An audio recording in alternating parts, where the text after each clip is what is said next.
Similar to poker, you're not losing to the casino, you're losing to other players. In January of 2023, the Federal Reserve released a new paper. It answered a question that we all wondered: who actually pays for our credit card rewards? The result was a 70-page paper, all backed by research that might be worth reviewing yourself. In this video, we're going to look at some of the comments and questions that come up all the time and the team's findings on all of this. Before we dive in, big favor is to give this a thumbs up to help the algorithm. That way people can see this, and if anything, it's the people who'd benefit the most. If you are new and you want to be on the benefiting side, then consider subscribing. Number 1, how much money are we even talking about? They estimate that $15 billion is redistributed annually. This is how much is transferred depending on how you play your cards. If you're someone thinking about this over your professional adult lifetime, it can add up pretty aggressively. For some, it might be the difference between paying a ton of interest over time or maybe getting a ton of cash back. For a bunch of people, it might also be taking a bunch of highly subsidized trips to places like the Maldives and Bora Bora, things that would otherwise hurt your wallet or might otherwise not be obtainable. Number 2, do reward credit cards make you lose money due to reward chasing? For their purpose, reward credit cards are the ones that earn points,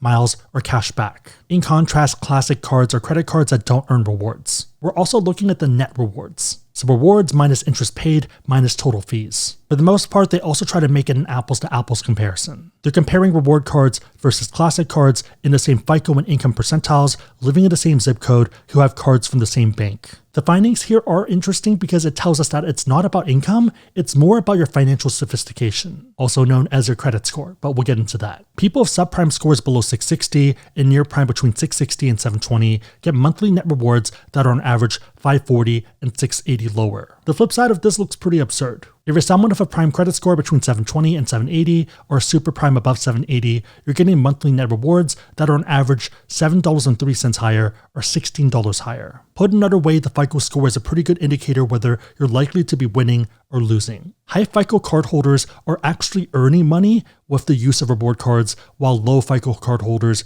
are losing money, all to the tune of $15.1 billion. Logically, I feel like this makes sense as well, because if you're someone who takes the time, and it's not even that much time, to understand how a credit score works and to do the minimum amount of work to make sure that score stays pretty reasonable, then you're going to understand reward credit cards. Assuming no extenuating circumstances, you'll happily pay X to get X plus Y value because that's the logical move. Are credit cards just a transfer of wealth from the poor to the rich? In the past, there have been some studies saying that it's pretty much reverse Robin Hood. In fact, they actually addressed this towards the end. For their study though, not really. They find that it's a redistribution from low to high FICO regardless of income. They have a gigantic blurb here of some examples, and I feel like it's pretty hard to conceptualize. So instead, I made an unnecessary BCG matrix. At least for me, it makes a lot more sense. Starting from the top left, we have people who are super prime who also have high incomes. For this group, they're netting a 20.1 benefit. In pretty stark contrast on the right for people who are subprime but who still have very high income,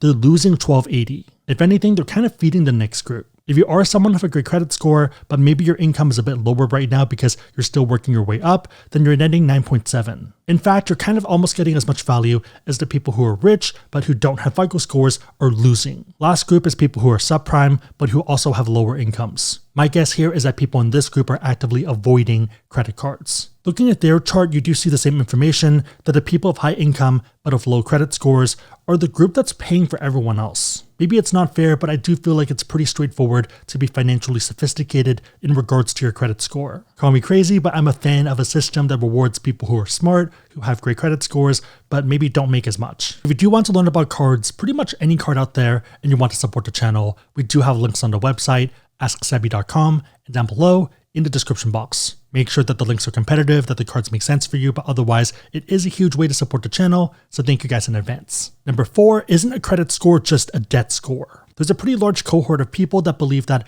your credit score is just a function of how much debt you've accumulated and how much interest you're paying. Pretty much that your credit score is showing how well you like to pay debt. One interesting thing is to look at what happens when a bank initiates a credit limit increase. They found that for people who are subprime and near prime, unpaid balances actually increased. So by them giving you a higher credit limit, you're spending more money, but you're also not paying off as much. In contrast, for people who had high FICO scores, unpaid balances actually remained unchanged. So you get that higher limit, maybe you are spending a bit more, but you're also paying off that balance. You're not spending money that you don't have, you're spending within your means, and you're actually paying it off. Doing an unnecessary example, totally not because I'm trying to expense this, there's a lot of people who can be around alcohol and still be responsible. On the flip side, I totally understand that some people just can't, and that's fine, but for whatever reason, a lot of those people seem to want to go into bars and convince people that they're doing the devil's work. Just because you have alcohol doesn't necessarily mean that you're going to down the whole bottle. In the context of the paper, prime and super prime consumers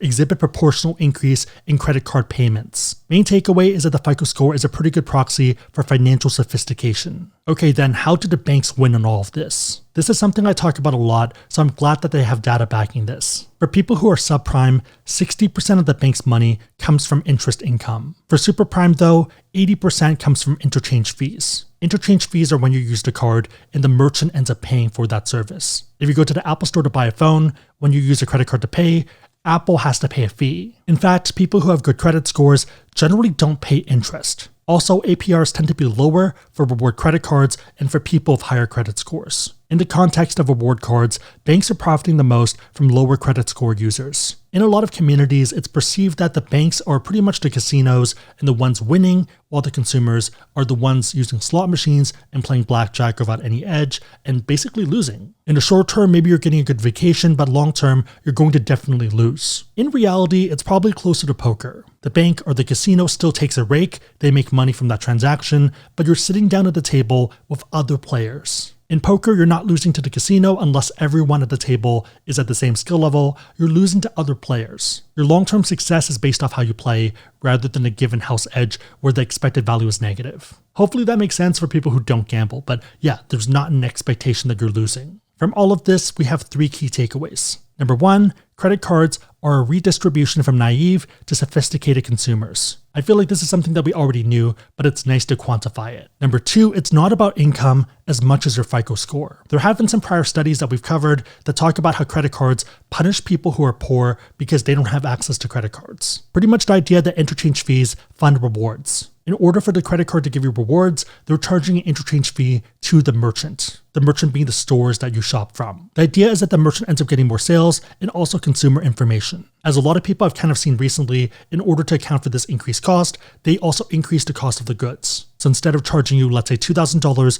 they're charging you $2,100 to account for these additional costs. If you have a person using a credit card and one using a debit card, the debit card person is losing because they're not getting the value. So for the study, they're not saying that's not true. They were saying that that doesn't matter as much as you think compared to the credit card side. The main point is that the more relevant transfer is actually within the credit card users. And again, specifically from naive to sophisticated rather than income cohorts. Number 3, if for someone still watching this, you're probably on the winning side of the equation, whether right now or in the future. End of the day, I'm happy to help smart, or in this case, financially sophisticated people win. Whether it's extra cash back, subsidized economy travel, or opening up that door to aspirational travel that they didn't know was there. Again, if you do want to learn about cards, we have links on the website, AskSebby.com, and down below in the description box. If you made it to this point in the video, then leave a credit card emoji in the comments down below, and I'll try to heart it and also respond. My questions for you, number 1, are most people you know financially sophisticated, so are they also doing the credit card thing? Number 2, alternatively, do you avoid the credit card discussion entirely because it might get awkward? Number 3, how do you deal with the credit card haters in your life who don't seem to understand that some people can be responsible with credit cards? Let me know and everyone else know in the comments down below. Big favor, give this a thumbs up, consider subscribing, but otherwise, hope you guys liked it. See you guys next time.